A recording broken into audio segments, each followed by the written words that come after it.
qisqarib bersinlar. Bo'l. Birinchi kelganimda tabletka yarim o'zim anavidan Toshkentdan tabletka olganman, Philips'in. O'shani yesam, tablet so'dirgi bo'lmasdi. Bu yerda bansa operatsiya bo'lgandan keyin hozir umuman tabletka yemayman, so'dirgi bo'lgani yo'q. Ha, siz sudirgi masalasi bo'yicha kelgansiz, to'g'rimi? Demak, sudirgiga ham davo bor. Siz Cheres Nasimxon kelgansiz bu yerga, to'g'rimi? To'g'ri. Xo'p. Agar kelishingizdan oldin haqiqatan sudirgi bo'lardi, tabletka yeb yurardingiz, hozir kelib davolandingiz. Hozir kelib davolandim. Operatsiyadan keyin Operatsiya miyadan bo'ldimi? Ha, Mana bu yerda. mana bu boshda bu. Sentimetrda ochilib. Ana qiyinchilik. Yo'q, qiyinchilik bo'lmadi. 2 kunmi? Operatsiyadan keyin 2 kunlar boshim og'ridi.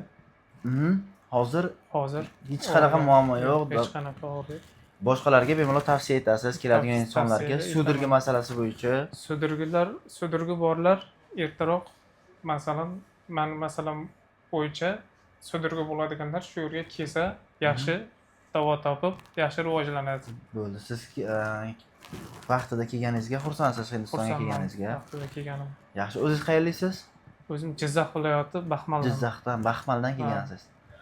Yaxshi, biz xursandmiz avvalo, davo topganingizga xursandmiz. Nasimxon, sizga ham kattakon rahmat. O'zbekistonliklarni o'ylab shunchalik yordam qilyapsiz.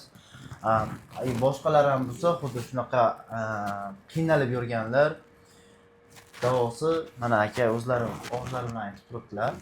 Hech qanaqa qiyinchiliksiz mana qutuldim deyaptilar, tabletkasiz. Endi xudo xolasa borib xalqqa xizmat qilib, ota-onaning xizmatini qilib maza qilib yashaysiz. Xursand bo'ldik siz bilan suhbat qilganimizga. Hozir sizni davolatgan doktoringiz bilan suhbat qilamiz. Sevro.